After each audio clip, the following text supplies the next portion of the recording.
When I was 13, my elder brother died young, entrusting me in the military camp.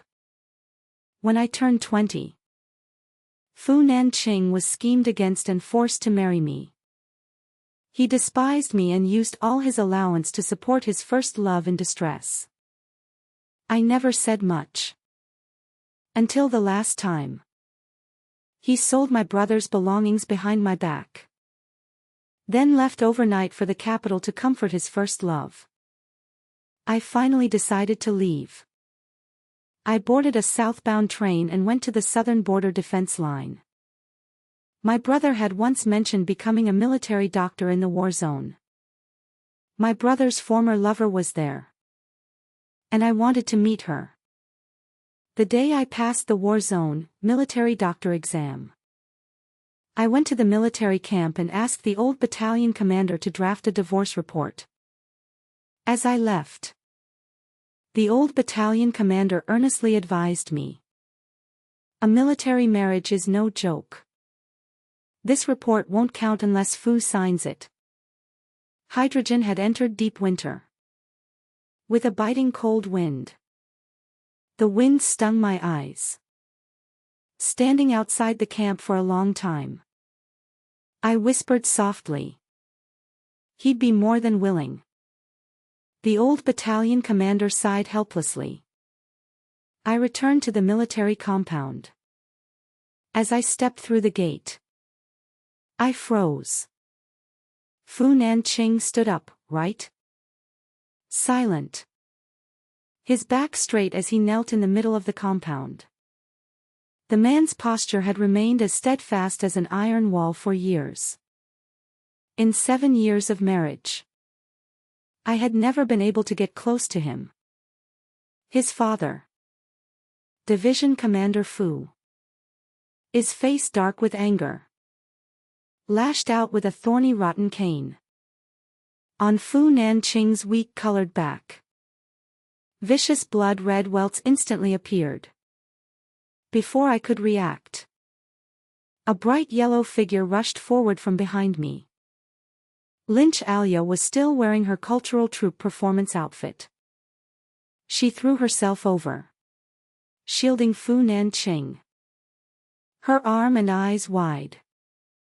She glared at Division Commander Fu, her voice crisp and resolute. This is a new era now. Advocating free love. Even if you beat Nanqing to death, he won't like that docile woman he was forced to marry. Division Commander Fu, a soldier for decades. War is stern and solemn expression. But Lin Shaw wasn't afraid of him. She feared nothing. Which was why Fu Nanqing loved her. Fu was furious, shouting, "How dare you come?" He raised the long rotten cane at her. But she stared back without flinching. The ants in the compound gathered to watch the spectacle. Lin Chao's mother was gravely ill, and times were tough. Fu Nanqing, worried about them living outside, wanted to bring them to stay here. That led to this scene. Division Commander Fu, enraged, was about to beat him, while Lynch Shell desperately blocked him. The cane came down again. Fu Nanqing, who had remained silent all along, finally reacted. He abruptly stood up, pulling Lin Shell behind him, earning another bloody stripe on his own body. Countless eyes fell on them, then turned to me standing at the compound gate. Sympathetic, mocking, contemptuous. For a moment, I felt as if the cane had struck me instead. It was quite hurtful. After all, that evening, Commander Fu felt sorry for his son. He secretly slipped me some ointment. telling me to apply it to Fu Nanqing after he fell asleep. I was in my own room, packing my luggage. On the southern border defense line of Yunqing, the neighboring country kept provoking. The military district decided to counterattack. War was imminent. The director said that at most half a month later, someone would take us south. Bullets have no eyes. Whether soldiers or military doctors. There was no certainty of coming back. So within half a month, you can think it over again. But for me, there was nothing to think over. I had no attachments. I once had only my brother as family. But later he too died in those blind bullets. As for a lover, I lowered my gaze to the ointment in my hand. I probably didn't have one either. It wasn't until late at night that I quietly entered Fu Nanqing's bedroom. He was a soldier, with the most regular routine. At this hour, he was naturally asleep. Pushing open the door, the bedroom was pitch black. I didn't dare turn on the light. Tiptoeing to the bedside, I recalled that we had been married for so many years. Yet now, just entering his bedroom required such stealth. For a moment, I couldn't tell if it was laughable or pitiful. I sat down by the bed, looking at him in the faint light. His back injury was probably severe. He wasn't covered by a blanket, sleeping on his stomach, his brows still tightly furrowed. Over the years, the most I'd seen was his frowning brow. It turned out that even in sleep, it didn't relax. Was he so unhappy? I was stunned for a moment. I twisted open the ointment, and just as my hand touched his back, my wrist was suddenly grabbed. The surroundings were dim, and I was so startled, I almost screamed. Fu Nanqing had already sat up. He reached out, and then the light came on. I felt like a thief caught red-handed, instantly exposed with nowhere to hide. The ointment had fallen to the floor. I didn't know if I had dropped it myself or if Fu Nanqing had knocked it away. The man stared at me. He seemed so angry, his face was red, his expression and voice somewhat furious. Then, what are you pretending for? I was stunned for a moment. It took a long while to come to my senses and understand his meaning. Father had found out about him going to see Lynch Algia and wanting to bring her to live here. He thought I had led. I had nothing to explain. He let out a cold laugh. Shall never be like you. Weak, incompetent, and submissive. Always running to my dad for everything. I was momentarily dazed. Suddenly, I remembered many years ago, when my brother left. He said to me, "Little sister, you need to be more obedient from now on. Others aren't your brother. If you're not good, no one is obligated to take care of you." But it turned out that after years of being obedient, all I got was weak, incompetent, and submissive. Fu Nanqing, with a dark face, turned over and got out of bed, walking straight out of the bedroom. The bedroom door opened, then slammed shut with a bang. My hands hung by my sides, slowly clenching the edge of the bed. Then I quickly stood up, left the bedroom, and called out to the man who was about to disappear at the end of the hallway. Fu Nanqing. This was probably the first time I called him by his full name. The man, who never bothered to acknowledge me, actually paused in his steps. He didn't turn around, and clearly didn't intend to give me much time. I took a light breath and spoke again. Let's get a divorce.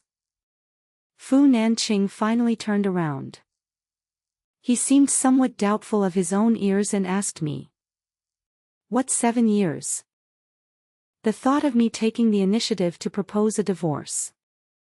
Such a good thing. He probably didn't even dare to imagine. I replied. I went to battalion commanders to file for divorce. I've already signed. You just need to sign one more. And then we can go. Fu Nanqing stood still, as if thinking. He was always wary of my words. Suddenly, he stepped closer to me. Such a good thing. Yet his face darkened. He pressed in front of me, looking down at me with anger in his eyes. Tang He, are you trying to ruin my career? I was completely baffled. His anger grew. The old battalion commander is about to retire and intends to promote me as his successor. What are you playing at? All these years, he always thought the worst of me. He believed I was deliberately bringing up divorce to tarnish his reputation. I was so furious, I couldn't speak for a moment. And I couldn't help but snap back. I'm not that despicable. I'm filing for divorce because I just want a divorce. You're overestimating me. Fu Nanqing let out a cold laugh. I underestimated you. At 19. You could already. He stopped mid-sentence. Like a knife hanging over my head. It was lightly moved away. He stormed off with a dark face, never looking back. I would leave in at most half a month. I didn't want to drag out the divorce any longer. Fu Nanqing didn't come home every day. Sometimes he slept at the barracks, going 3 or 5 days without returning. It was common. Coincidentally, the next day I had a day off from the hospital. Early in the morning, I decided to take the divorce report and documents to the barracks to talk to him again. As soon as I entered the camp, I heard some officers discussing. It's settled. The new battalion commander is old Fu. Young and promising. After all these years. It was instinct. Hearing that familiar name, my steps unconsciously slowed by half a beat. Suddenly, someone bumped into me, and the documents in my hands scattered everywhere. The person who bumped into me was none other than Lin Chao Shao, the apple of Fu Nanqing's eye. She was wearing a military uniform, with makeup and her hair in braids. She looked charming and lively, probably heading to a performance. After bumping into me, she didn't apologize.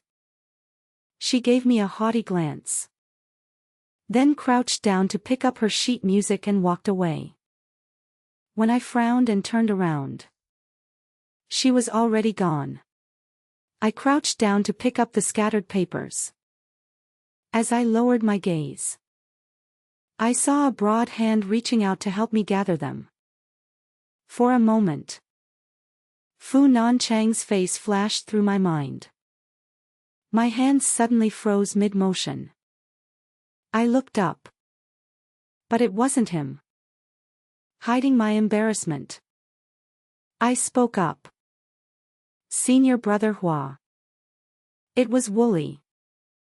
Fu Nan test mate for military school, who later joined the army with him.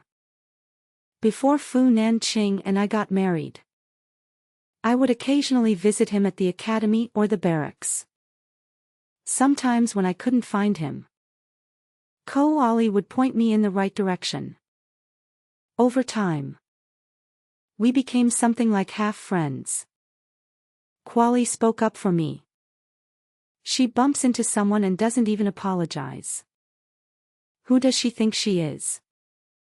I stayed silent. Out of the corner of my eye, I suddenly saw Fu Nanqing standing not far away in his military uniform. I looked up at him, but he turned and walked off. Even from a distance, I could sense his displeasure.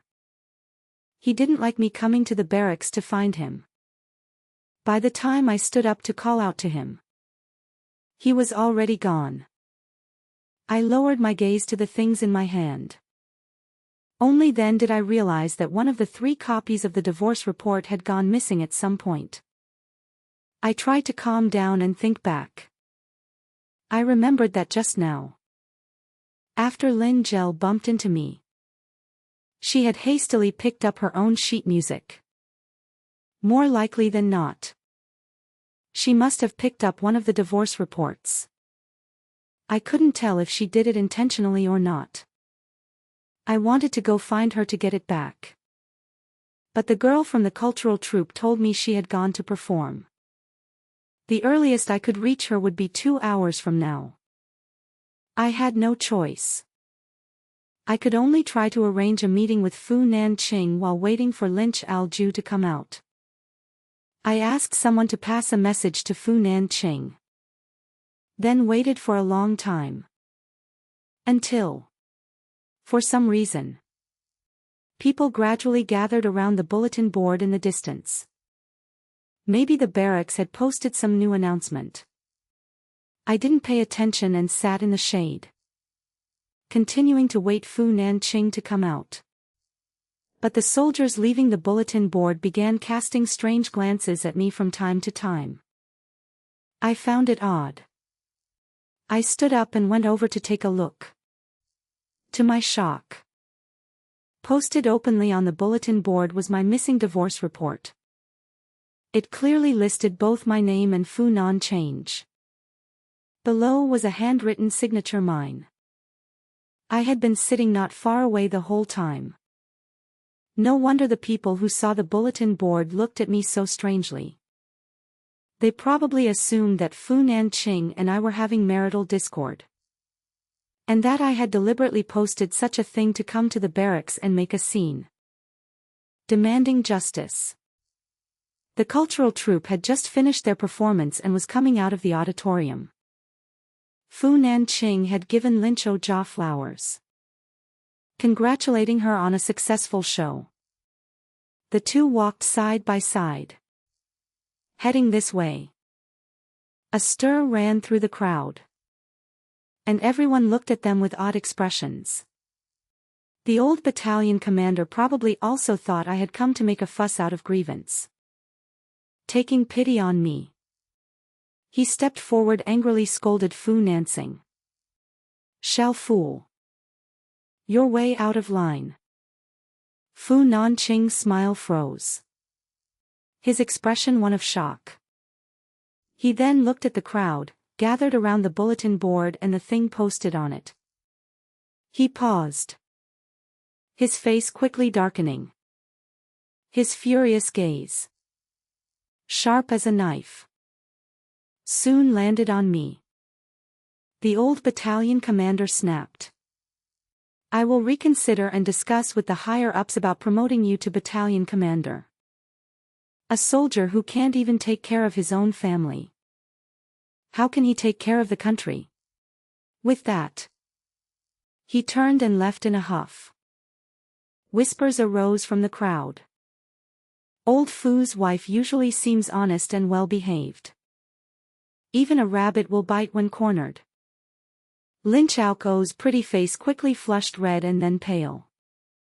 The flowers in her arms were stared at by everyone like a hot potato. She didn't know whether to put them down or keep holding them. Soon her eyes were red, on the verge of tears. She looked at me and asked, Sister-in-law. What are you doing? I found it amusing. Shouldn't I be the one asking you that? Lynch Algel clenched her fists, her face turning even redder. Sister-in-law. What do you mean? I had nothing to hide. So I spoke plainly. I thought it over carefully later. This report was definitely taken by you. What did you mean by posting it? Afraid the world wouldn't know that Fu Nanchang and I are getting a divorce. So you can step in legitimately. Lynch Alsha looked at me in disbelief. Then, at Fu Nanching. Her face full of shame and indignation. Company Commander Fu. This is your family matter. And I shouldn't interfere. But sister-in-law's slander is truly too much. Fu Nanching, filled with guilt, angrily scolded me. Apologize to Comrade Lin. Whatever you have to say. We'll talk about it at home. But today I just couldn't swallow this anger. Maybe because I had already made up my mind to leave. I suddenly felt I couldn't tolerate even a little bit of compromise. I straightened my back and met his gaze in front of everyone. Why should I apologize? She took my things and posted them, framing me as the one who did it. Apologize? On what grounds? Fu Nanching had probably never seen me like this. He was furious, but couldn't do anything to me. He stiffened his neck and stayed silent for a long while before finally managing to say, "You're simply talking nonsense. Being unreasonable and throwing a tantrum." Lynch I shall drop the flowers and ran back with reddened eyes. Fu Nanching instinctively moved to chase after her. But with so many people watching, he forced himself to stop. His rank in the military camp wasn't low. And the others didn't dare linger to watch the drama. So they quickly dispersed. I had no mood to say anything more to him. I knew that if I brought up divorce now, he definitely wouldn't be willing to talk to me properly. As I turned to leave, I suddenly heard him behind me, laughing coldly in exasperation. If you suspect Chow Chow of stealing your things, why don't you suspect Wooly? Didn't he also help you pick them up? For a moment, I didn't understand his implication. So I turned back to look at him. He stared at me intently with a mocking expression. Isn't he just waiting for you to get divorced? You too. Over the years. Right under my nose. He had been close with Lynch Aus Ho. He had even given all his allowance to her. And now he could still make baseless accusations about me and Holly. He had never said such things before. For a moment, I couldn't tell whether I was the one going crazy or he was. In a moment of losing control, I raised my hand and slapped him across the face. The sound of the slap was crisp and clear. I was stunned. And so was he. After a long pause, his eyes turned slightly bloodshot. And he let out a sneer. There's no need for you to fly into such a rage. I was trembling with anger. He had already turned and strode away. He was heading in the direction leaving the military camp. Probably going to explain things to Lin Chao Shallow. I went home. Late at night. I was lying in bed when I suddenly heard a commotion outside. I pulled open the curtain and under the streetlight, saw Fu Nanching being dragged back by Division Commander Fu. It had snowed in the deep winter night in Haicheng, and a thin layer of snow had accumulated in the courtyard. Fu Nanching was made to kneel in the yard again. bare-chested. It was far away and the streetlight was dim, so I couldn't really see his face. But I thought I could see his tense expression. A look of preferring death over surrender. But it was useless. He didn't love me. Even if he knelt like that for a lifetime, he still wouldn't love me. Division Commander Fool knew that too. He made Fu Nanqing meal for me to see. My brother had entrusted me to the Fu family, and Fu Nanqing treated me badly. Division Commander Fu felt guilty toward me. But he was also helpless. He could only use this method to try to make me feel a little better. I watched for a while and found it rather pointless. I drew the curtains shut and lay back down on the bed. The blankets were ice cold, and I could never get my feet warm. Half asleep, I thought of the days when my brother was still around. He would always fill a hot water bottle for me and tuck it into the blankets to warm my feet. In the first few years, I came to the Fu family. Fu Nanqing had filled one for me, too.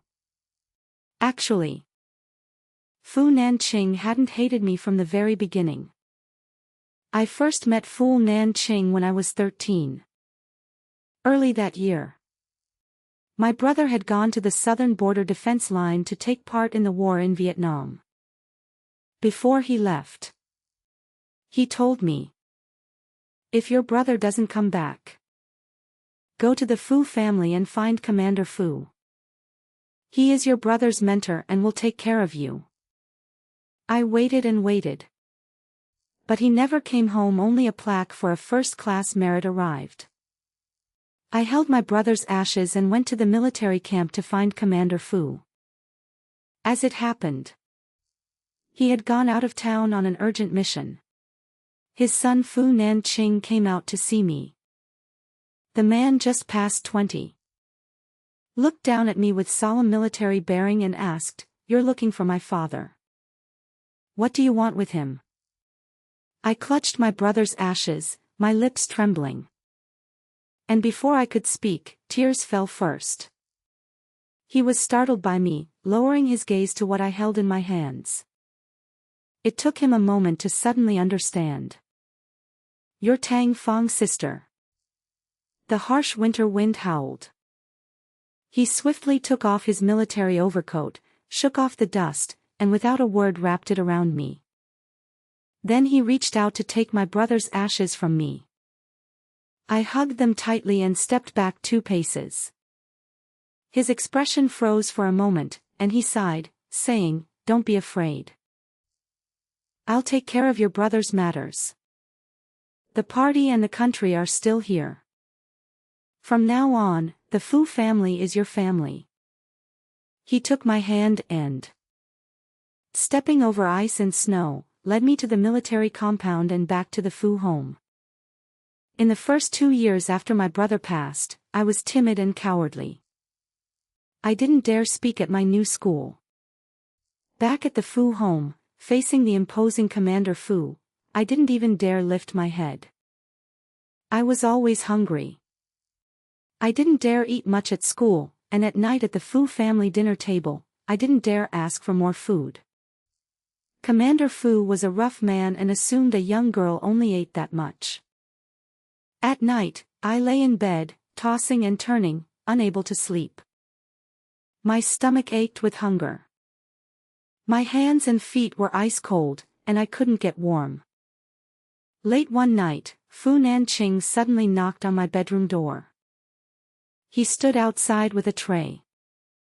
A glistening, tempting braised pork hock, tender, soft, and fragrant. He told me it was leftovers from the military kitchen. He brought it back and couldn't finish it, and if his father saw it, he'd get a beating. So he asked me to help. My stomach growled with hunger, and I ate until my lips were shiny with grease. He sat across from me, watching me with a smile. "Tell me, you're just a young girl. Why are you so awkward?" My face flushed red, and my eyes reddened too. After that, at the dinner table, whenever Fu Nanqing served himself rice, he'd casually fill a bowl for me as well. Only then did I gradually realize that no one was actually paying attention to whether I ate an extra bowl of rice. When I was 19, a cold snap hit. I couldn't get warm at night, caught a cold, and ran a high fever. Fu Nanqing went to the supply store to buy things and brought back a hot water bottle for me. That night, he came to my bedroom to give me medicine. He handed me the hot water bottle, already filled with warm water, and told me to tuck it under the covers to warm my feet. I was burning up and barely conscious, looking at him through a haze, when I suddenly reached out and hugged him tightly. I don't know if I was delirious from the fever and mistook him for my brother, or if it was the first time since my brother died that I dared to be bold. I knew he was Fu Nanqing, and I still hugged him. I thought he would push me away, or maybe even scold me. But he didn't. He didn't move for a long time. Neither of us moved, and neither of us said anything for a long time. I flattered myself into thinking that Fu Nanqing might actually have some feelings for me. Then that night, someone forced him to drink strong liquor. A man who was supposed to be in close training at the military camp instead violated the curfew and left the camp in the dead of night to return to the military compound. He stumbled into his own bedroom in a daze. But I was lying in his bed. A female guest had come to the Fu family and taken over my room. Division Commander Fu said Fu Nanqing was in close training at the camp and wouldn't be back for at least half a month, so I should stay in his room for a few days. I didn't dare to recall what happened that night. All I remember is that the next day, Fu Nanqing was made to kneel in the middle of the military compound by his father for the first time. A thick, long rod struck him. And he didn't make a sound. That strong, robust man was eventually beaten to the ground, nearly torn to shreds. After that, he proposed to me. He said he was sorry, said he loved me, and wanted to marry me. All I knew was that he had never lied to me. But I was wrong. After we got married, Lin Chaojia came crying and making a scene at our door. Fu Nanqing talked to her privately for nearly an hour. When he came back, I asked him what was wrong. He coldly shot back. "What are you pretending for?" That was when I began to realize he had never believed I was innocent. He had touched me. And Division Commander Fu made it clear. He didn't marry me. He would be kicked out of the military and sent down to a rural grassroots unit in the south. At that time, Lin Chao's family was in trouble. And he couldn't leave. That night, I was so angry I trembled all over. In a fit of emotion, I argued with him. "Do you think I wanted to marry you?" The veins on Fu Nanqing's temples bulged. And he sneered viciously. "Then from now on, stay away from me." After that, we were never at peace. He funneled every bit of his allowance to lynch algebra by any means possible. He hated me. So he deliberately used this to get back at me. I slept for a very long time. In my dreams. Sometimes it was my brother before he left, holding me. His voice filled with worry and pain. "You need to be good from now on. You're too mischievous. You have to understand. Others are not your brother. Others are not your brother." Sometimes it was the day I held my brother's ashes. When Hai Qing was frozen and snowy, Fu Nanqing held my hand as he led me home. His palm broad and warm. He said to me, "From now on, The Fu family is your home. And finally, it all turned into a man's furious and resentful words. Peng He. What are you pretending for? I woke up from the dream, getting out of bed and pulling open the curtains. Fu Nanqing was still kneeling in the snow. Snow had settled on his brows, and his clothes were probably already soaked through. After kneeling all night, his lips were still tightly pressed, his back straight, motionless. Some military family members passed by him, stealing a glance and whispering about something. I couldn't hear them, but I could guess what they were saying.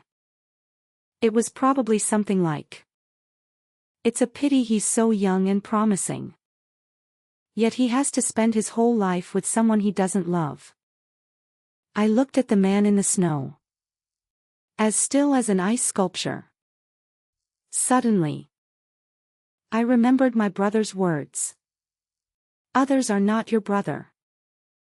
Actually, it wasn't without reason. Fu Nanqing wasn't good to me, and it wasn't entirely his fault. He wasn't my family, and being forced to be my husband. He had no obligation to treat me well. He had someone else in his heart. Yet he had to spend his life with me. No one could be happy about that. My hand gripping the curtain slowly tightened. Then, making up my mind, I turned back and picked up the divorce report from the table. I left the bedroom and entered the division commander's study.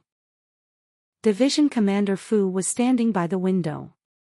When he saw me come in, he quickly pulled the curtains shut, a fleeting look of panic on his face as if trying to cover something up.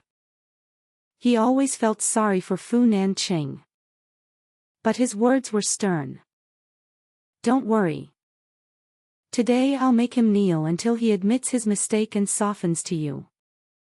I gripped the divorce report tightly. Walking to the desk, I said seriously, "Dad, I went to the military camp yesterday to ask Fu Nanqing for a divorce. It's not a fight. Not out of spite. It's serious." Division Commander Fu's expression stiffened for a moment, then quickly returned to a serious look. "I know exactly what you're thinking. That brat has wronged you. As long as I'm alive, he has to take good care of you for the rest of your life. He wants to mess around. You'll have to wait until I'm dead." I silently placed the divorce report on the desk. Then I spoke again. "But Dad, I don't want to live with him anymore. He doesn't want to spend his life with someone he doesn't love. Neither do I. I don't want to waste my life with someone who doesn't love me." Division Commander Fu looked at me, momentarily at a loss for words. In his dignified eyes, there was helplessness and deep guilt. Over the years, I knew he had truly done his best for me. I thought for a moment and decided to tell him the whole truth. The southern border is preparing for a counterattack against Vietnam. I applied to be a military doctor in that war zone. I passed the assessment, and I'll be heading there in about 10 days. Division Commander Fu looked at me in disbelief. This is nonsense. In all these years this was the first time he had spoken to me like that. I had been in the Fu family for 14 years. Obedient and gentle for 14 years. He was strict with his subordinates. Strict with Fu Nanqing. But with me he was always unconsciously more gentle. After speaking harshly he realized his tone was too severe and softened his voice.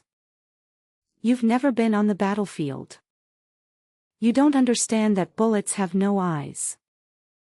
You've worked in a hospital for a few years. But there's a world of difference between an ordinary doctor and a military doctor. I'll teach that brat a lesson for you. Don't take it out on yourself. In the past I would never have dared to defy him again. But this time I said firmly, I've already made up my mind. Dad. I won't change it. 14 years ago during the Southern Border War to aid Vietnam. My brother died there. 14 years later Vietnam disregards our goodwill and provokes our country. If my brother were still here he would be furious. He can't go anymore. So I want to go in his place. Division Commander Fu was silent for a long time. His eyes reddening as he said, Tang Hai, I underestimated you. I said softly, I can't be a great soldier like my brother. I can only use what I have to do my small part. Division Commander Fu's face was solemn. After a long while, he finally walked up to me. His broad palm patted my shoulder. I used to hear Tang Fong say that his sister was the most restless. After 14 years I finally see his sister for the first time. My eyes reddened. And I couldn't speak anymore. Fu Nanqing knelt until nearly noon before Division Commander Fu allowed him to get up. Without a moment's pause he immediately left home to find Lin Chao's Ho. It was said that in the morning Division Commander Fu went to the hospital to visit Lin Chao's seriously ill mother.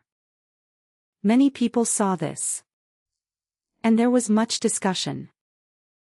Many said that Division Commander Fu had learned of his son's association with Lin Chao's Ho. The old commander couldn't tolerate any dirt and went to educate Lin Chao's family. The rumors grew rampant. And that evening Lin Chao suddenly left the art troupe. It was rumored that she was expelled by the troupe. Lin Chao was heartbroken. And her mother's condition worsened, becoming life-threatening. Fu Nanqing didn't come back all night. In the evening, I returned to my brother's hometown. Not surprisingly there was another letter. It was from that girl. In the letter, with delicate handwriting she cruised the country that provoked ours. Back then you even fought for their country. And now they're just ungrateful wolves. A phone. It's about to start fighting again here. Won't you come and personally teach those guys a lesson? Some of the handwriting was smudged through the letter paper. I seemed to see that tearful girl. 14 years. Perhaps she was no longer a girl. I had seen her once. 14 years ago. She brought my brother's ashes back. She asked me, Little sister, is there anyone to take care of you? Do you want to come with me? I thought for a long time. Then shook my head and said, No, my brother was gone. But she was still young. She could marry someone else. Taking me along would make it hard for her to find someone. Yet so many years had passed. And she still seemed to be alone. I thought about it. Over the years, I had received dozens of letters from her. For the first time, I wrote her a letter. Sister, I've applied to come as a military doctor. I want to come and see you. Fu Nanqing did not return until the evening of the next day. While I was having dinner with Division Commander Fu, he suddenly burst in through the door. He looked furious. His eyes red as he glared at me. Presumably Lin Jojo's condition was truly not optimistic. I glanced at him. Then looked away. Lowering my head to continue eating. Division Commander Fu did not say much. Only calmly remarked, If you haven't eaten, Come sit down and have a meal first. It was probably unusual that he hadn't been scolded by his father today. Fu Nanchang's angry momentum seemed to die down somewhat. It took him a long while before he walked over. He still wore a stern face, but sat down silently, far away from me. A storm was brewing, and the meal was eaten in extraordinary silence. Only after setting down the chopsticks did Division Commander Fu's suddenly speak. There's going to be a counterattack in the south. You should file a report with the higher-ups and volunteer to go yourself. Use this opportunity to make up for your mistakes. There might still be a chance to be promoted back to battalion commander. My heart suddenly jolted, and I turned to look at Division Commander Fu. His expression was calm, and he did not look at me. When I told Division Commander the truth, he promised me he would not tell Nanching. I wanted to go south, but I wasn't so presumptuous as to think Nanching would worry about me. It was just that his mind was full of twists and turns, and he suspected ulterior motives in many of my actions. I was determined to go, afraid that if he found out, he would become suspicious and try to stop me.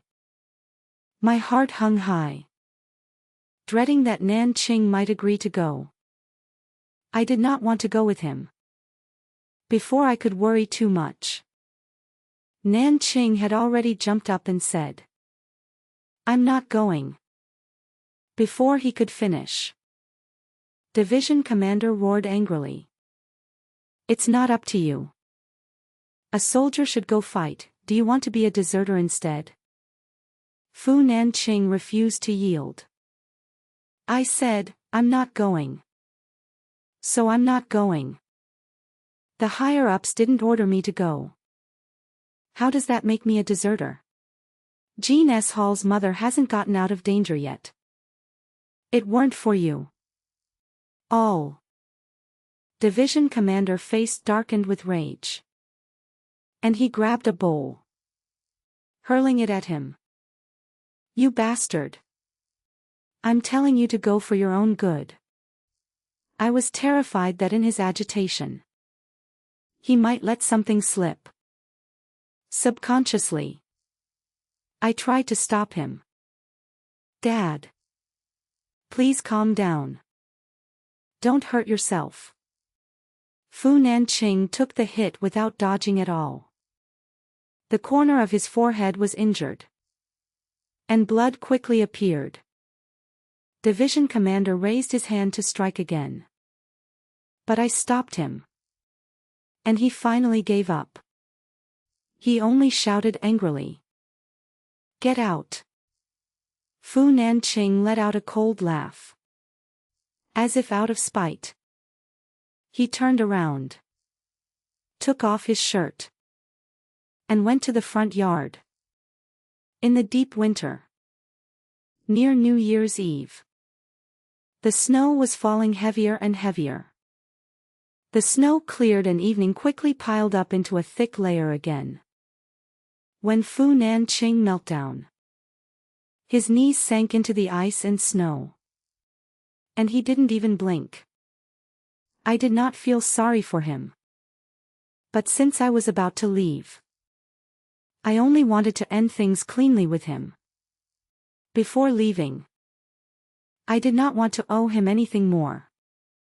I turned around, wanting to plead with Division Commander Fu. He coldly went upstairs directly. I grated my teeth and simply walked out, kneeling down beside Ching. The man's face was seeing me suddenly approach. He furrowed his brows tightly for a moment and snapped angrily, "Go inside. Stop meddling." I knelt in the snow, not looking at him. "I'm kneeling for myself. It's none of your business." Fu Nanching was silent for a long while before speaking in a somewhat exasperated tone. You two are putting on a show. My dad would make you kneel. What a joke. I ignored him, lifting my gaze to see the light on in the study. The curtains weren't drawn, so Commander Fu could see. But this time, he seemed determined to teach Fu Nanqing a lesson. The night grew deeper, until the study's curtains were finally pulled shut. He never allowed Nanqing to get up, nor did he call me inside. Snowflakes fell thick and fast, landing on me. They melted into my hair and clothes, seemingly turning to ice. The cold spread through my body, intensifying rapidly. And beneath my knees, it felt like knives. Fu Nanqing sneered beside me. Go inside. Someone like you can't even last 10 minutes kneeling. I didn't respond, watching the swirling snow. I suddenly remembered the last New Year's Eve I spent with my brother. It had snowed just as heavily that year.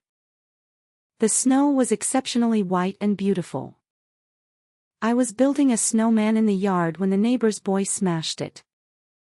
Furious, I fought him, leaving his face bruised and swollen.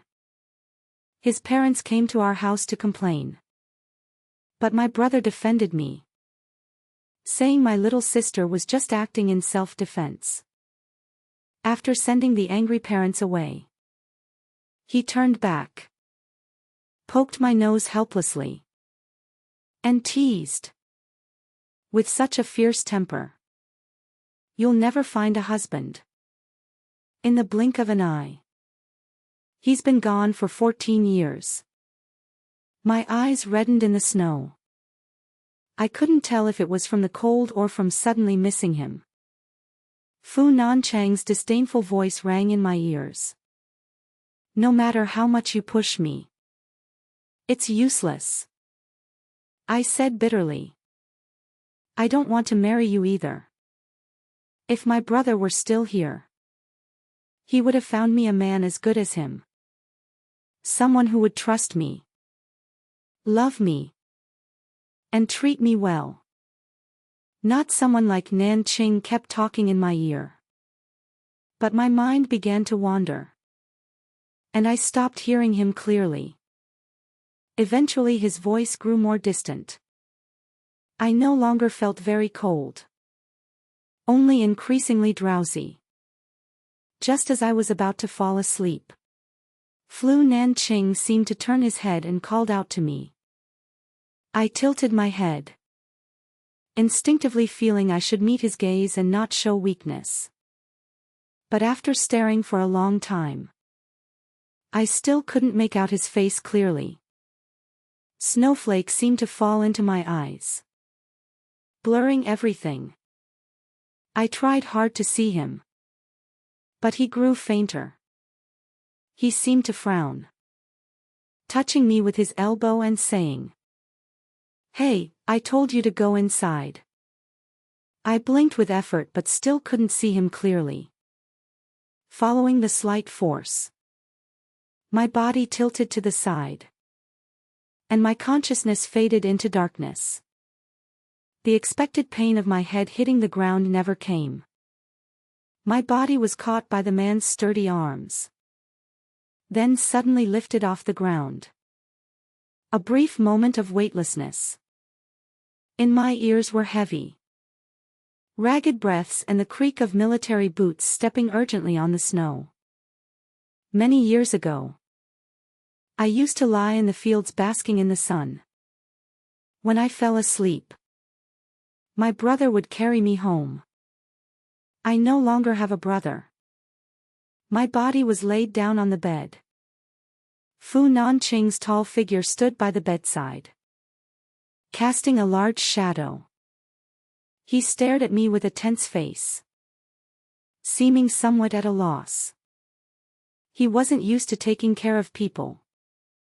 The last time I was sick, he made me medicine. That was when I was 19. He stood by the bed for a long while before fetching a basin of water. He wrung out a towel, folded it awkwardly a few times, and placed it on my forehead. His hand rested on the towel. And only then did he seem to suddenly notice that my eyes were open, watching him. In an instant, he looked as if he'd touched a hot potato, springing up with a start, even his ears turning red. After a long moment, as if waking from a dream, he turned and hurriedly left the bedroom. I heard him knock on the door next door. Then his voice rose. "Dad. He is sick." After a pause, he spoke again. "I'm not dealing with this. I need to get back to the barracks for something." No one paid him any attention. He went to knock on the housekeeper's door too, but got no response. After a while, there was finally no more sound outside. I figured he must have gone back to the barracks. Wrapping myself in the blanket, I drifted into a dazed sleep. Between waking and dreaming, it felt like something was touching me. I groggily woke up and realized Nanqing hadn't left after all. He stiffly took a towel and wiped my face and arms. Then he went downstairs and brought up a bowl of Chinese medicine. When he bought it, I had no idea. Seeing me awake, he looked very uncomfortable. But he didn't leave again. Silently, he sat by the bed and fed me the medicine. I looked at him, blurry-eyed, and it was as if I saw my brother's face again. My eyes turned terribly red. And he asked, "Is it better?" I didn't answer, just turned my head away. In the latter half of the night, I felt colder and colder. Eventually, my body was trembling all over. In my haze, I felt the bed beside me sing, and someone laid down at my side. His body was cool. I leaned against him groggily. And gradually, his body grew so hot, it felt like it was on fire. My consciousness was muddled, unable to tell if it was real or a dream. I had a high fever for several days. Fu Nanqing didn't return to the military camp and took care of me during that time. It wasn't until the day of the Little New Year that my fever finally broke and I was out of danger. They said that Division Commander Fu, who had been missing for several days, had returned home because he was assigned some tasks from above. At lunch, Division Commander Fu suddenly pulled out 2 tickets and said, "The theater forced these on me. I don't have time to go. Whoever wants them can take them." I glanced at them and saw that the play listed was Heijia Bang, the year my brother left. The last time he took me to the theater. We watched this very play. I couldn't help but feel a stir of interest. I figured that once I went south, I wouldn't have a chance to go to the theater again. Whether I'd even make it back was uncertain. I didn't dare take them directly. So I asked Fu Nanqing, "Do you want them?" He probably wouldn't be interested in something like this. Without looking at me, he replied, "I don't mind either way." That meant he didn't refuse. Near the end of the year, quite a few people in Haicheng went to see plays. This was a popular show, and tickets were hard to come by. I really couldn't bear to give it up. So I steeled myself and asked again, "Do you want both tickets?"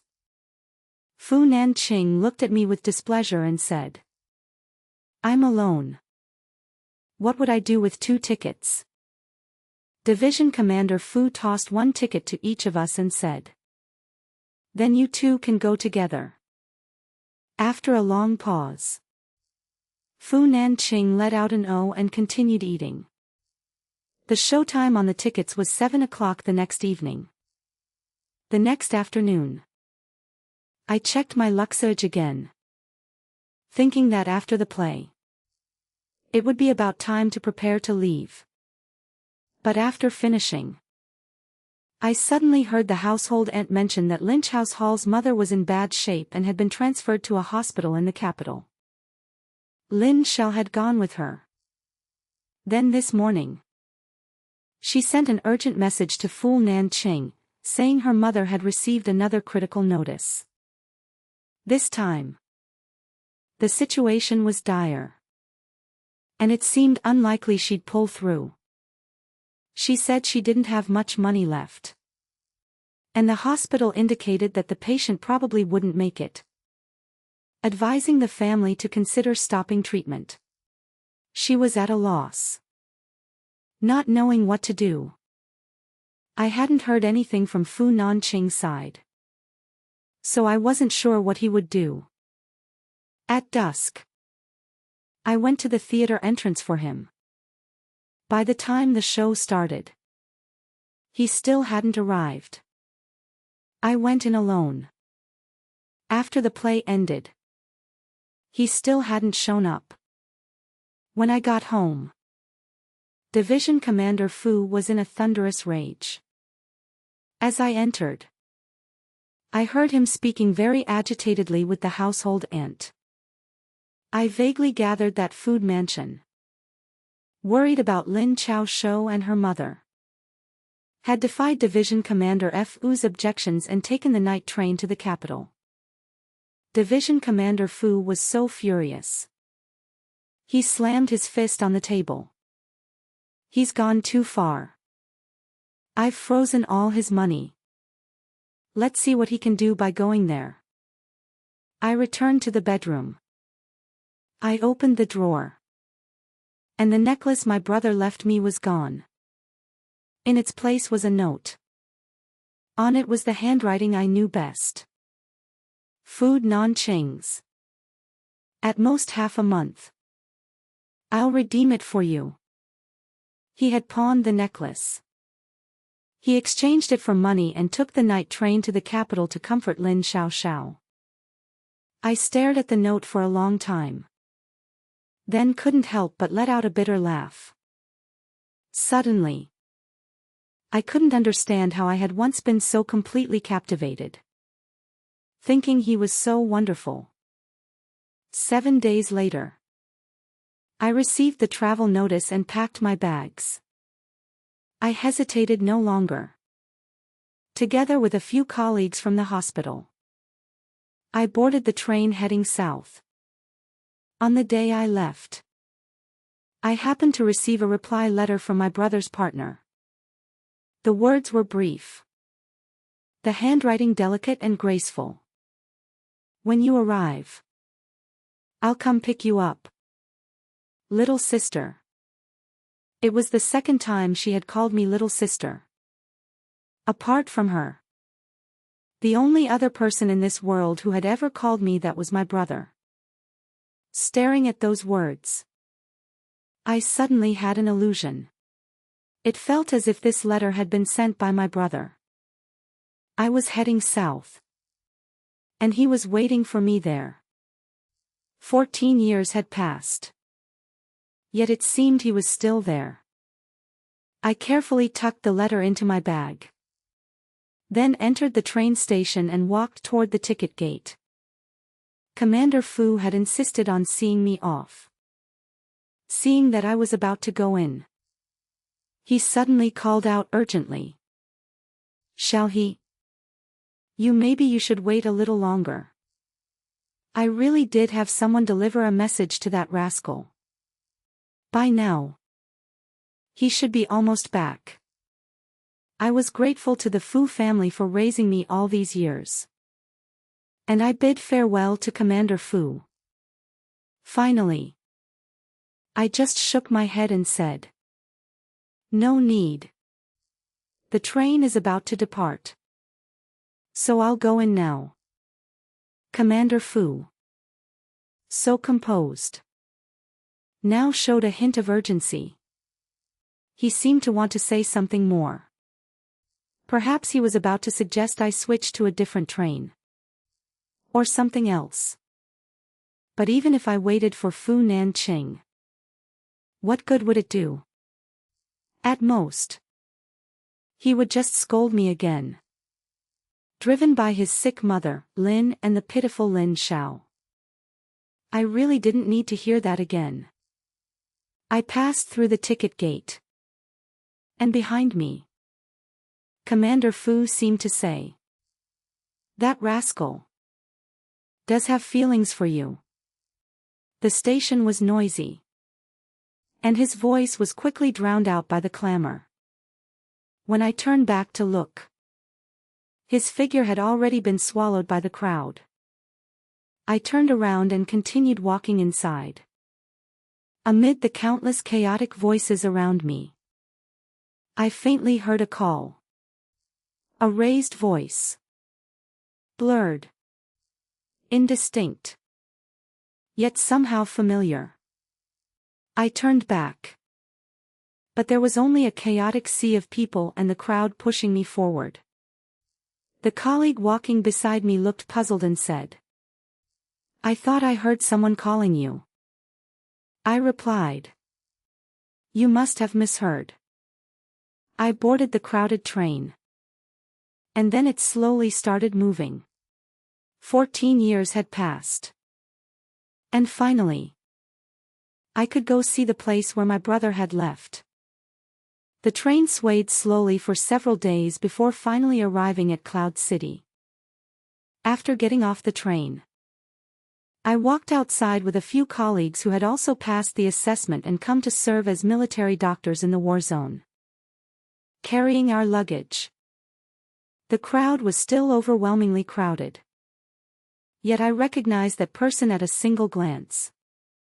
She wore a military uniform. Her posture straight and tall. With an air of keeping others at a distance. She looked toward me from afar. Beneath the military cap was a head of neat short hair. That year, when she brought my brother's ashes home, she still had long braids under the cap. Beneath her haggard face, one with grief, her delicate features and youthful vigor were still hard to conceal. But now, only solemnity and gravity remained about her. From a great distance, across the sea of people, my vision blurred rapidly.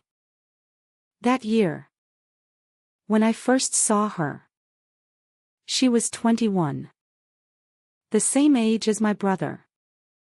And now, she is 35. With the faint beginnings of age appearing in her brows and eyes.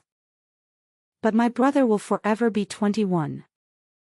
I was jostled and pushed by the crowd, stumbling forward with some urgency.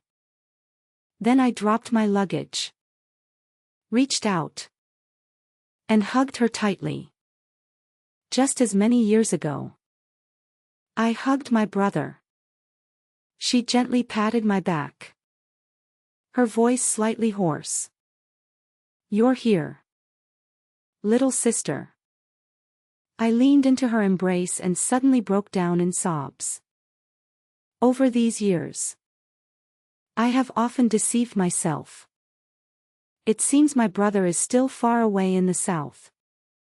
Just as in the countless letters she sent back. She never acknowledged my brother's death.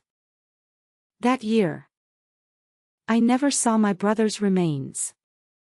Only a handful of ashes that could not be identified. Over these years, I have always thought. Perhaps one day, on some sudden, unannounced sunny afternoon, he would suddenly return from the distant south. Perhaps at the Dragon Boat Festival. Perhaps at New Year's Eve. Perhaps on my birthday. Perhaps on the most ordinary day. With no special significance at all. He would hug me as he once did. Smiling and calling me little sister. Then, when I pounded my fist against his chest, he would laugh and tease me. So fierce. You'll never find a husband like this. That way I could tell him. I'm not fierce anymore. I've learned to behave. I haven't been mischievous since many years ago. So could he please not abandon me again? But it seems only at this moment did I understand that he is truly gone. Leaving me behind. Leaving his beloved behind. 14 years of time have carved deep marks on his beloved. Telling me that truly. Many years have passed. His 13-year-old sister has grown up. And his beloved has begun to age. She kept gently patting my back. Comforting me. Little sister. Don't cry. Then, in the next moment, her own voice began to tremble. In this world, no one understands the grief of losing my brother better than she does. Like her. Unwilling to speak of it to others. Yet utterly devastated. I cried for a long time. Then broke into a smile through my tears and said. The last time he left. He boasted to me. He said that when he came back, he would bring his beautiful sister-in-law to meet me. Who needs him to bring her? Haven't I already met her myself? She seemed to want to smile along with me. She tugged at the corners of her mouth. But for a long while, she couldn't manage a smile. In the end, she only touched my face and said, Little sister has grown up. Looking more and more like him. Flu Nanqing spent 2 days on the train heading to the capital. On the very night he arrived, he received a message delivered on behalf of Division Commander Fu. Get your ass back here right now and apologize to Tang Hai. Or you'll regret it later. He had heard words like these countless times. Telling him to admit his fault to Tang Hai. To apologize to her. His father always stood on Tang Hei's side. Back then, he had merely gone out to dinner with Lin Chao Shaw on her birthday. Division Commander Fu had his guards drag him back and beat him black and blue. Fu scolded him for being improper. For failing his wife. And ordered him to make amends to Tang Hai. But later, Tang went to find Wooly late at night on multiple occasions. She threw herself into Wall's arms. Tears streaming down her face. And so many people in the military camp saw it. When Division Commander Fu learned of this, he still beat Nanqing. He said it was Nanqing who had made him feel wronged, which caused her to lose her composure. Division Commander Fu feared Tang he would be upset over the Lynch Al-Jiao matter. But did Nanqing, watching his own wife being intimate with another man, deserve to feel at ease? That night, by a twist of fate, he had drunk too much. She had slept in his bed because there were guests at her home. When he groped his way on to the bed in the dark, he saw her eyes half open and hazy. And she murmured, Nanqing Ji. He was muddled, thinking he was dreaming. And committed a grave mistake. After that, he was truly guilty, truly wanting to take responsibility. Division Commander Fu, in a rage, forced him to kneel and struck him with a thick wooden rod, nearly costing him half his life. He didn't dare dodge at all. In his heart. 10. He was the moon in the sky, the purest and most flawless. He had defiled her. And even if you were beaten to death, he deserved it. But his feelings for her were real too. So later, when Division Commander Fu told him to marry her, he even thought he was hallucinating. He proposed to Tang Hai and she actually agreed. Like a beautiful dream. But later, he overheard people in the camp talking and learned the truth. After that night, she had run to the military camp and cried in Holy Z's arms. Fu Nanqing was bothered by the whole matter. Deliberately picked a fight with Tang Hai. All he got in return was her saying, "Do you think I like you? Do you think I'm dying to marry you?" See? That was her real feelings. She simply had no other choice.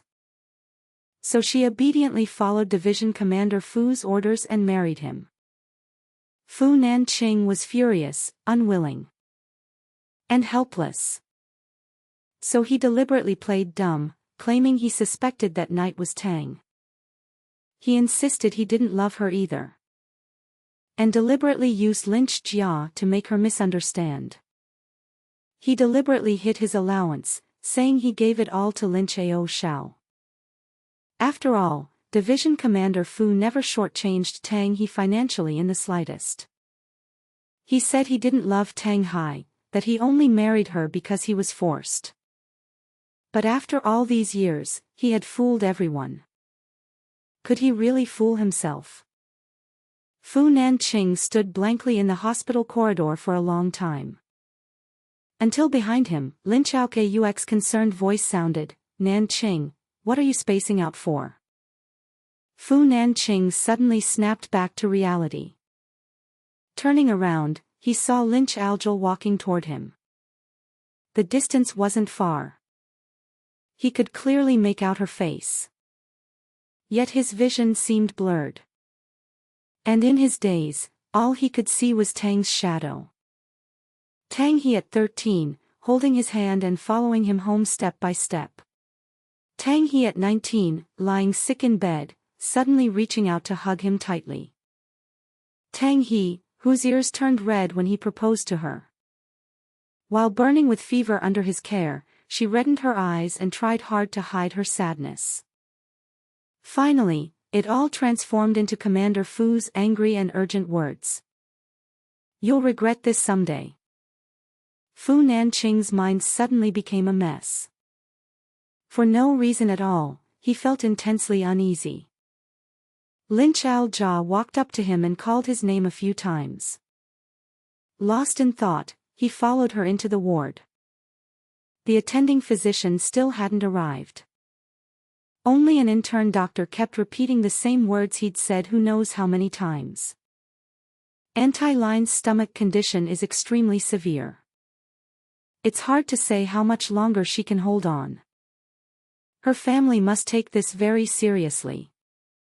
Fu Nanqing glanced sideways at him. Where's the attending physician? Where's the medical record? Let me see exactly what the condition is. The intern looked troubled. The attending physician went on leave to visit home and won't be back for a few days. The medical record is with him too. Fu Nanqing, for some reason, suddenly felt irritated. So why do you keep coming back? Just to repeat the same few words over and over. They couldn't explain the specific condition. And they knew nothing about the treatment plan or progress. For no reason, Fu Nanqing even thought of the marionette on stage from the rare time he'd accompanied her to watch a play. He hadn't known Lin Chao since childhood. If the Lin family hadn't taken care of him many times in his youth, he might have suspected they were toying with him. The intern looked embarrassed and hurriedly left. Fu Nanqing felt restless and agitated because of that sudden unease. He looked at Lynch and her mother and asked directly. "I brought Auntie to the military hospital for a checkup just last month. Everything was normal. How could she suddenly have such a serious illness?" Line's mother seemed unwell and just kept coughing. Lin Chao's eyes reddened. Nanqing. What are you saying? We've known each other for so many years. Would my mother and I lie to you? Fu Nanqing frowned. That's not what I meant. Lin's mother began crying behind her hand. And Lin comforted her with mournful words. Watching them, Fu Nanqing only felt growing impatience. After a long moment, he finally spoke. Auntie Jojo. I have to go. There are matters at the military camp. I can't delay too many days. I've already renewed the medical fees. His hand hanging at his side clenched unconsciously. Cold sweat even broke out on his forehead. He himself didn't know what he was so panicked about. After speaking, he turned and walked out of the ward. Lin's mother immediately began coughing even more violently. Each cough louder than the last. She claimed to be in life-threatening danger. Yet she was still staying in an ordinary ward. Fu Nanqing hardened his heart and didn't look back. Striding downstairs. As he descended the stairs, Lin caught up to him. She had always been a dignified person. But suddenly, in front of everyone, she hugged him from behind. Fu Nanqing heard her helpless sobbing. Nanqing. My mother and I can only count on you. Fu Nanqing's body stiffened abruptly. As if he had just swallowed a fly. He had known Lin for over 20 years and had never seen her act so crazily. In this day and age, even a real married couple would hardly embrace like this in public. The veins on Fu Nanqing's forehead bulged as he felt both embarrassed and furious. He snapped. Let go. Lynch was crying. As if she had made up her mind. She clung to him even tighter. Nanqing. Once you divorce her, marry me. I'm almost 30. I've lost my job. I can't afford to wait any longer. Fu Nanqing couldn't believe his ears. Lynch had truly lost her mind. He had reached his limit.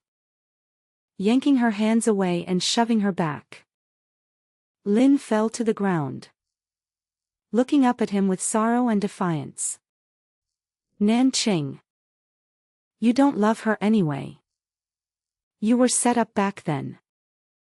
Are you really going to waste your whole life with her? Fu Nanqing's soldier instinct urged him to help her up.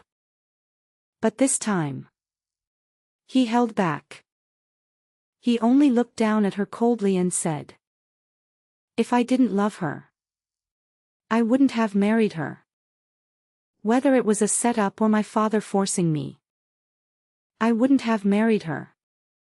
Lynch stared at him in disbelief. How is that possible? You've clearly been. Fu Nanqing cut her off with a cold, deep voice. You helped me when I was young. I owed you. And I believe I've repaid that debt. From now on, don't look for me again. Your matters and your mother's are completely none of my business. Lynch was still crying. Fu Nanqing didn't bother with her anymore. Turning and striding out of the hospital, he wasted no time. Heading to the train station to catch the earliest train back to Haicheng. The 2 days on the train felt like an eternity. At night, lying on the train, he had a dream. He dreamed that Tang he had left. He woke up abruptly, drenched in cold sweat. Lynch had said, "You've clearly been." Fu Nanqing knew exactly what that unfinished sentence meant. All these years, he had clearly treated Tang He poorly. Everyone knew he treated her badly. In truth, he knew it, too. Actually, he had wanted to treat her well. Suddenly, he thought, he didn't want to be at odds with anymore. This time when he returned, he wanted to be completely open with her and have a proper talk. The past was the past. If she was willing, he wanted to build a good life with her. But if she said she truly loved someone else and wanted a divorce, he probably couldn't do that either. Fu Nanqing, caught in intense inner conflict, finally returned to hydrogen. He went home immediately, pushing open the door. The housekeeper was cleaning. Without a word, Fu Nanqing hurried into the bedroom. Then, the study. He didn't see Tang Hai. Nor did he see Commander Fu. Fu Nanqing rushed downstairs and asked the housekeeper, "Has Tang He finished her leave and gone back to the hospital?" The housekeeper paused, looking at him strangely. "Miss Tang. Didn't she leave?" Fu Nanqing couldn't believe his ears. "What did you call her?" Tang was his wife. The household helper had always respectfully addressed her as Madam. It had been so many years since anyone had called her Miss Tang. The helper looked helpless. It was Commander Fu who said that you and Madam had already divorced. Commander Fu took Madam to the train station early this morning, saying that Madam was going south. She noticed Fu Nanqing's expression turning grim. Her voice instinctively dropped, tinged with unease as she continued. He said she might not come back. Fu Nanqing's eyes blazed with fury. "You're talking nonsense." The helper was startled, her heart full of grievances. "Mr. Fu, I wouldn't dare make up something like that, even if you beat me to death." Fu Nanqing dropped the jewelry box in his hand and rushed out of the military compound, stumbling and nearly falling. Some military family members saw him charging out and murmured softly, "After all these years, they finally divorced. From now on, that kid won't have to kneel anymore." Fu Nanqing's steps suddenly froze. In that moment, he didn't know why, but his eyes reddened. Turning around, he could see the tightly drawn curtains of Tang Hai's bedroom. Countless times, he had been forced to kneel in this military compound. Every time, she would secretly pull the curtains open. Every time he looked up, he could see the light in her bedroom. It seemed only then, only at those moments, that he could feel she might actually care about him. Feel for him, as a wife's concern for her husband. That there wasn't always just cold silence between them. She was gone. They were divorced. How could that be? A bunch of lunatics. When Fu Nanqing rushed to the train station, he spotted Holly coming out of the station in the crowd. As Fu Nanqing charged over, he overheard a soldier accompanying Wally sighing and comforting him. "Don't be so down. Tang probably didn't hear you calling her. She did say goodbye to you before she left. Didn't she?" Wally weighed the item in his hand with some regret. "I bought this, planning to give it to her for the journey." After a phone left. Not many people have looked out for her all these years. Before he could finish, the collar of his military uniform was suddenly yanked. Fu Nanqing pressed close, demanding angrily, "Where is Tang?" You know where she is, don't you? Wally raised his hand to fight back. But when he saw who it was, he froze in surprise. Company Commander Fu.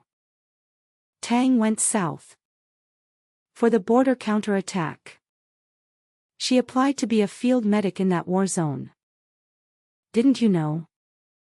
Fu Nanqing didn't believe a word of it. But he glared at Holly, opening his mouth several times, yet unable to speak.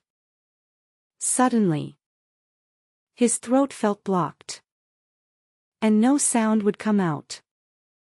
Li looked at him strangely and said, "All right.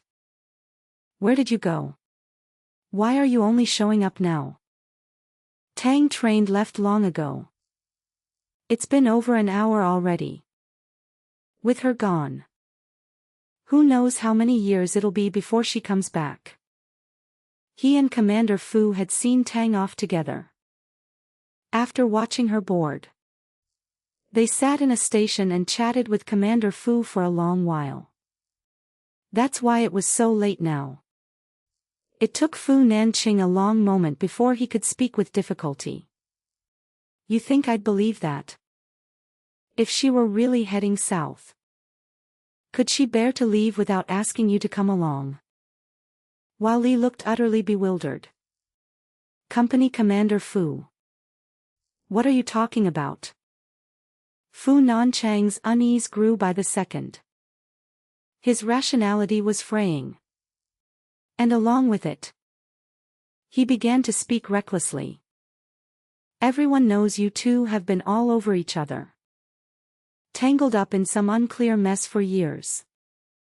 Ko-Ali was stunned for a long moment before snapping back to himself. After confirming he hadn't misheard, his face went completely dark. "Are you insane?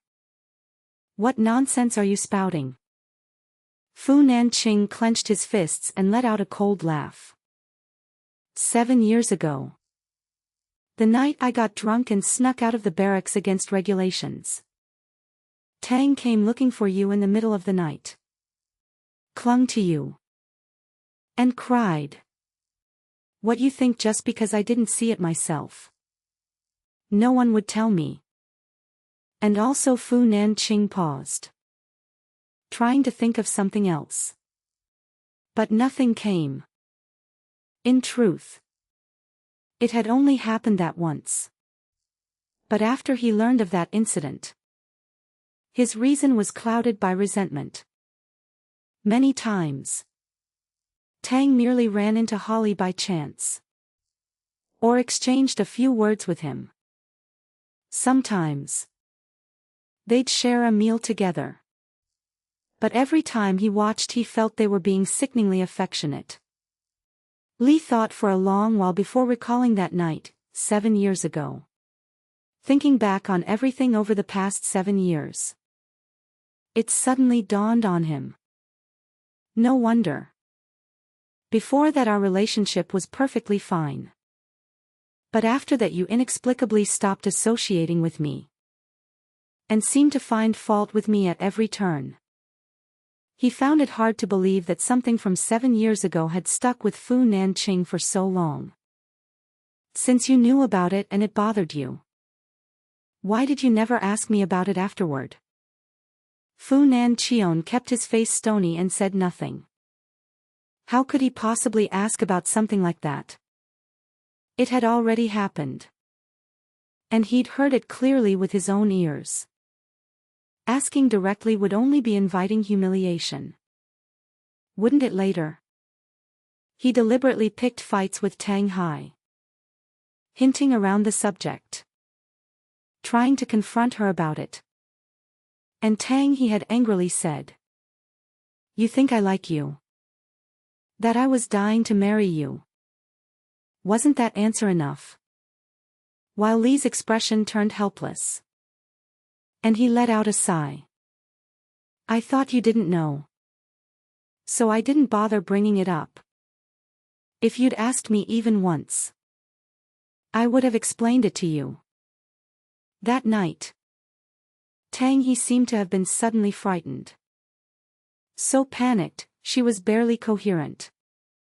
She ran to the barracks, saying she was looking for her brother. While her brother was still alive, he and I had some friendship. Seeing her cry so pitifully, calling out brother over and over, I humored her with a little sister. She must have been out of her mind, because she hugged me and cried.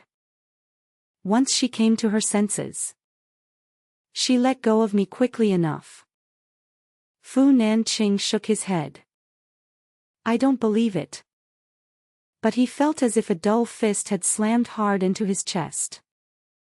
That night, he drank too much and touched high, barely remembering what happened. But thinking about it, she must have been terrified. She was afraid of Commander Fu, so she definitely wouldn't have dared to tell him. When Fu Nanqing woke up groggily in the middle of the night, he felt the bed and didn't find her there anymore, thinking he had really just dreamed it. It wasn't until the next day, when Commander Fu made him kneel and beat him severely, that he realized it had actually happened. Kuali looked at him in disbelief. Could it be that all these years of discord between you and Tang, you were because of that? Since you minded so much, how could you never have brought it up even once? For a long time, Fu Nanqing couldn't find words. He simply didn't dare to bring it up. Didn't dare to ask. Just as his marriage to Tang, he had only come about because of that absurd night. Because of his mistake. So if Tang he had someone else in her heart and didn't love him, no matter how much he hated or resented it, he knew deep down that it was her freedom. And that he wasn't worthy. It wasn't that he didn't ask. Didn't investigate. He just didn't dare. Fu Nanqing couldn't find Tang Hai. He went to the station, wanting to buy a ticket to Yunchang. But the station staff told him there were no tickets left at this hour. Besides, he didn't know exactly which part of the war zone Tang he had gone to, or where she would land first up on arrival. Even if he went to Yunqin, he still wouldn't find her. Fu Nanqing returned to the military compound, dejected and lost. Commander Fu had already come home and was sitting in the living room, flipping through reports on the border situation. When Fu Nanqing walked in, Commander Fu didn't even turn his head. You're back. His voice was calm, without resentment or anger. Yet so strange. Fu Nanqing wasn't used to it. Extremely not used to it. He had defied all objections and rushed to the capital for Lin Chaojiao and her mother. Even though he had only gone this time to make things clear with Lin Chaojiao, to tell her they shouldn't have much contact afterward. But the round trip was long, and it had taken him all these days to get back. At this point, Commander Fu should have been yelling at him, telling him he had wronged Tang He, ordering him to admit his fault and accept punishment. But why wasn't he? Fu Nanchang's heart felt suspended in mid-air, neither up nor down. He wanted to ask, where had Tang He gone? But those words were still so awkward, so hard to get out. Then he would use the most familiar way he always had. Fu Nanqing pretended to storm over angrily as usual. Cao Cao's mother is in mortal danger, where's Tang He? Commander Fu should have flown into a rage. But the man sitting on the shelf merely put down his newspaper. Then he placed a report and a pen in front of him. Sign it and go through the divorce procedure at the unit yourself. Tang He has already said everything she needed to say. It was a divorce report. Already signed with Tang Hai's name. Fu Nanqing had seen it before. On the bulletin board at the military camp. Instinctively, Fu Nanqing took 2 steps back. Cold sweat began to seep from his forehead. And when he spoke, his voice was unsteady. Never said I wanted a divorce. Commander Fu looked at him. Calmly inquiringly. Then what else can you do? Commander Fu opened a file folder. He pulled out the documents inside and placed them before Fu Nanqing. The scattered papers were like knives, making Fu Nanqing unable to look directly at them. Among the copies were Tang Hai's application for the War Zone Military Medical Corps and the approval notice. Commander Fu still asked him calmly. You don't want a divorce. So what else can you do? Tang He was gone. She had already left. He didn't want a divorce. But what else could he do? Fu Nanqing's hands, hanging at his sides, began to tremble. I'll go find her. Commander Fu let out a laugh. Go find her. Fu Nanqing. The southern counterattack is about to begin. The lists of participating soldiers and other personnel have already been finalized. Not a single extra person can be added. As a reserve battalion commander in the military district. Don't you know that? How could Fu Nanqing not know? The day the list was finalized was the day after he had taken the overnight train to the capital. Commander Fu looked at him. His eyes now filled only with disappointment. I told you that day. I asked you to go for your own good. I sent word to the capital, saying that if you didn't come back, you would regret it. As your father. When have I ever deceived you? Fu Nanqing's face gradually turned pale. Commander Fu continued calmly. That day, Tang, he told me the truth. Saying she was going south. I promised her I wouldn't tell you. But I could at least use the excuse of letting you make amends to ask you to go with her. That night, she knelt with you in the snow. Did you think I was heartless enough to ignore her? I wanted you to see your own true feelings. Those 2 theater tickets were your last chance. Fu Nanqing. You lost Tang He yourself. Your own wife. You were the one who didn't want her. Over the years, he as a father had done his best. He could see Fu Nanqing's heart clearly. But unfortunately, Fu Nanqing himself was unwilling to see it. Commander Fu said in a deep voice. For the sake of Lin Chao Shao. You even pawned the keepsake left by Tang He's brother. Fu Nanqing. Ask yourself. Are you fit to be a husband? Fu Nanqing's eyes gradually turned bloodshot. And he shook his head. No, I didn't pawn it. That jewelry box was now sitting on the coffee table in the living room. He had taken it to the capital and brought it back. He had learned that Lin Chao Chao's mother was dying and thought he would go see her one last time. To make a clean break with Lin Chao Shao. But he felt uneasy. So he took Tang his most precious possession. He lied to her, saying he would redeem it within half a month. He was just afraid she wouldn't wait for him to return. Would she leave? He was certain it was impossible. Yet he couldn't shake the unease.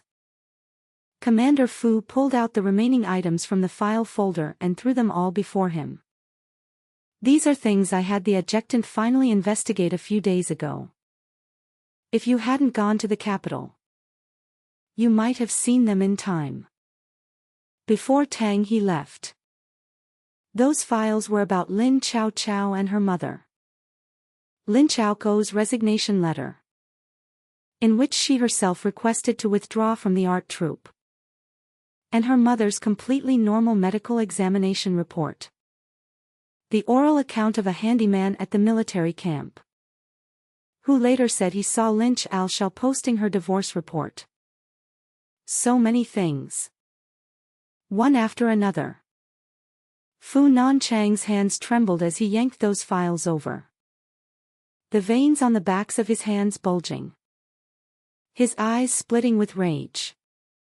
He whirled around abruptly, seething with fury and resentment, about to charge out. But Commander Fu, behind him, asked, even if you go and shoot Lin Chao and her mother dead right now, even if you kneel through the entire military compound, can Tang he still come back? Fu Nanchang's figure froze at the doorway. It was a long while before he staggered out into the compound. A clear night. The bright and pure. He thought again of that night, when Tang he knelt with him in the freezing snow. They were always arguing. That night, she had been infuriated by him as usual and said, "I don't care to marry you either." Fu Nanching felt uneasy. A knife stabbing at his heart. Enduring the bloody discomfort, he turned his head, ready to sneer at her. But he saw her face, pale from the cold, almost drained of all color. Fu Nanching felt that one more gust of wind might blow her over. All those years, he had treated her badly. He knew it. The mocking words reached his lips, but in the end he couldn't force them out. Fu Nanching suddenly felt a panic in his chest. Uneasy feeling. And couldn't help calling out to her. "Peng He." She tilted her head, looking at him in a daze. "Anyway, you're already married. Tell me what's wrong with me." She was clearly about to collapse. Yet she still insisted on putting up a brave front, pretending she wouldn't admit defeat. Fu Nanching wanted to laugh at her. He also wanted to tell her the words buried deep in his heart for so long. He hesitated for a while, the words at his lips. But what came out was, "I'll reluctantly change. Isn't that enough?" And she collapsed to the ground. She had probably fainted and didn't hear him. That night, heavy snow fell over Haicheng. But he didn't feel the cold. He always thought that no matter how many years they spent bickering, they would still have a long future. And now on this night, without wind or snow, he suddenly felt a bone-deep chill. The cold, mixed with pain, seeped into his very marrow. Finally, he gradually crouched down, covering his face, his whole body trembling. He knew they had no future anymore. She truly would never come back again. I saw Fu Nanching again 7 years later. That year was 1986. The counterattack against Vietnam 7 years ago had long since ended, and our country had achieved complete victory. The people cheered the end of the war, while the revolutionary martyr slept eternally in the green hills. After that, I stayed at the border and continued serving as a military doctor. Until now. As the border gradually grew peaceful, I was sent back to Haicheng. I held the ashes of Fong Million, my brother's beloved, and boarded the train back to Haicheng. 21 years ago. She had returned my brother's ashes and asked me softly, "Little sister, do you want to come with me?" And now I gently stroked the ink-black urn. I asked her softly, "Do you want to come back to Hai-Ching with me? I'll take you there. To reunite with my brother." She was an orphan, just like me and my brother. The train clattered on endlessly. Beyond that, there was no reply. On the train, I looked through the window at the serene scenery and the vast rivers and mountains. Suddenly, I remembered that night when Mu Yun and I sat on a small hillside watching the moon. The land scarred by war was a scene of devastation.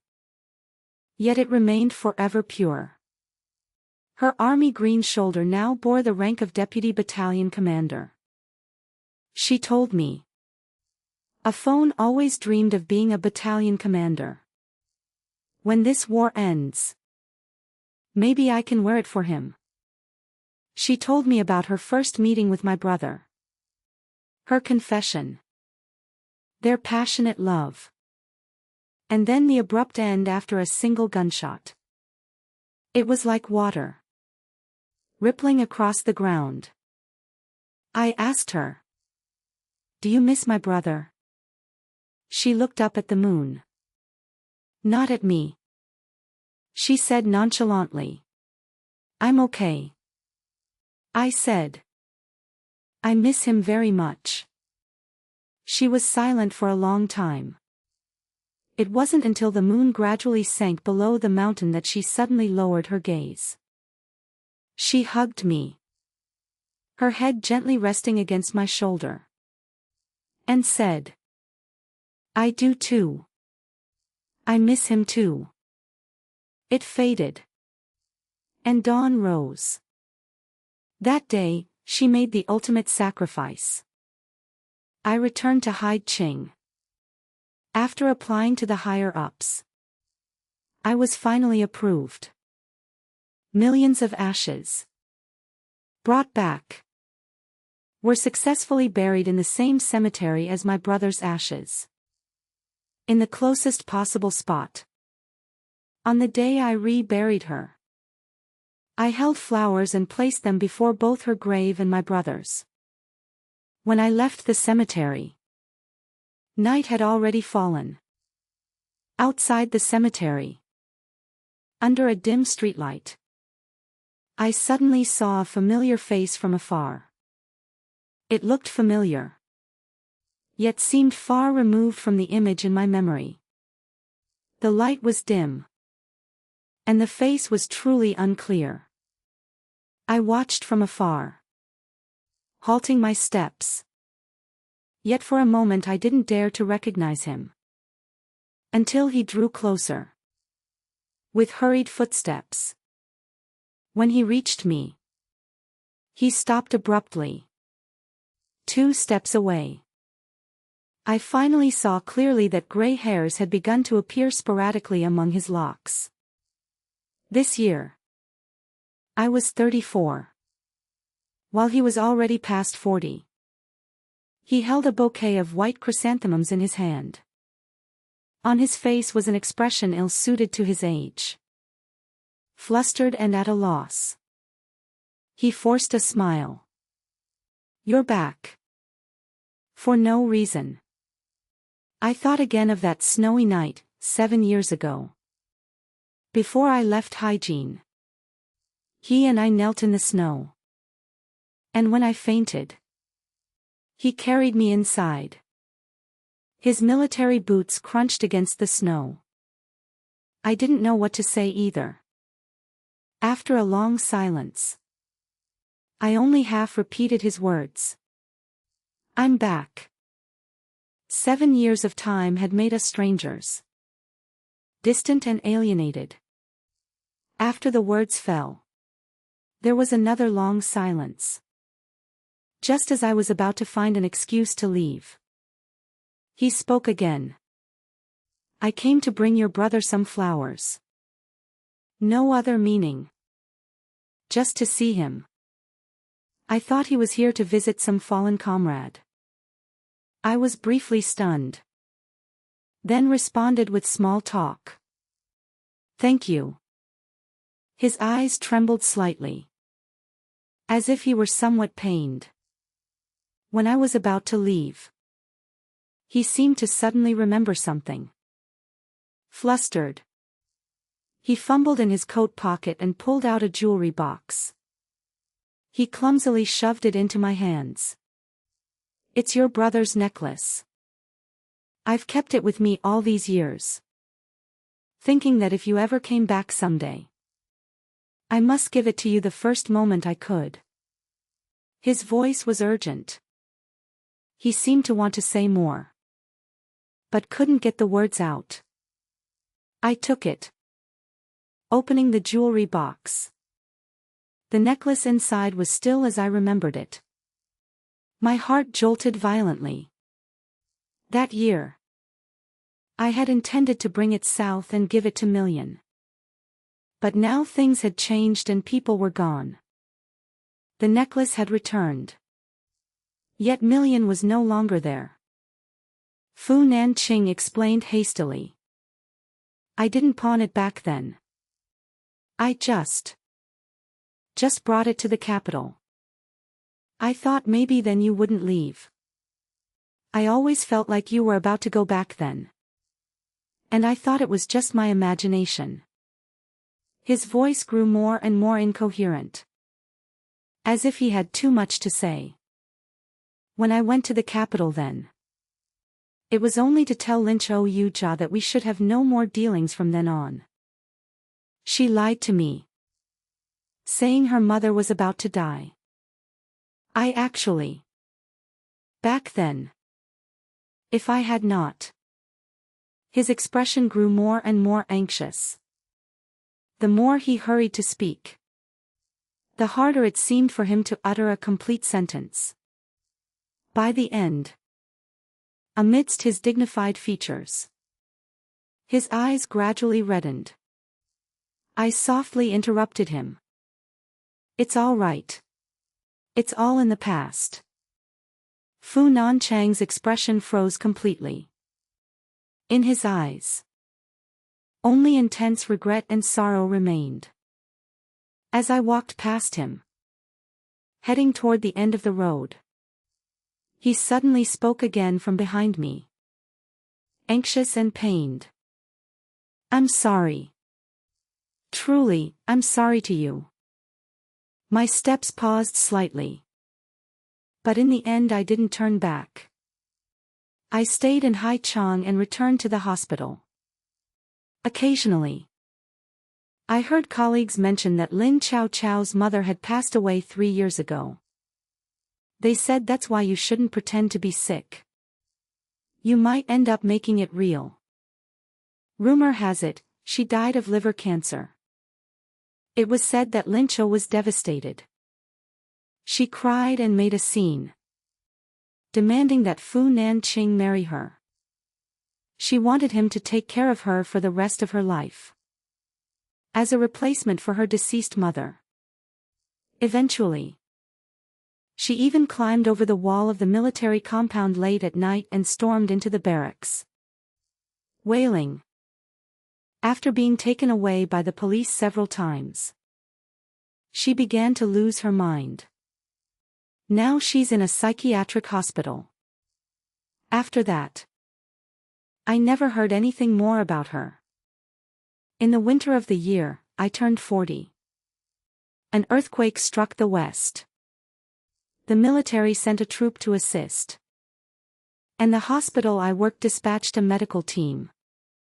That winter, I had originally planned to go, but for some reason, I suddenly came down with a high fever and had to withdraw from the support team at the last minute.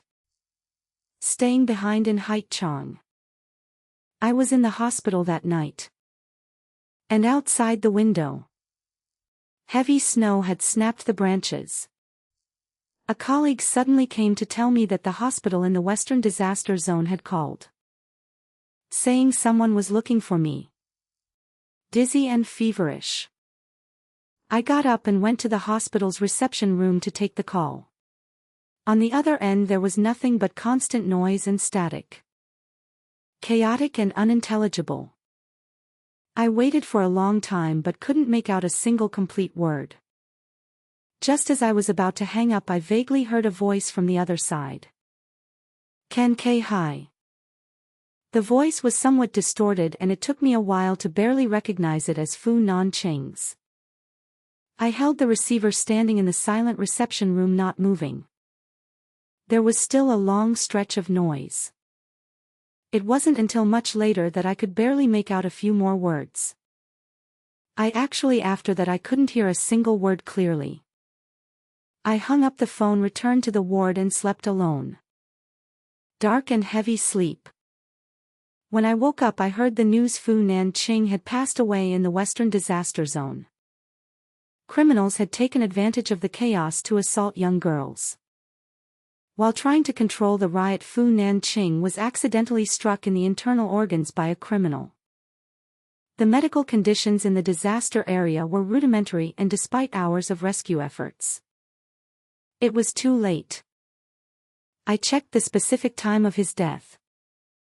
It was only about 10 minutes after he had called me.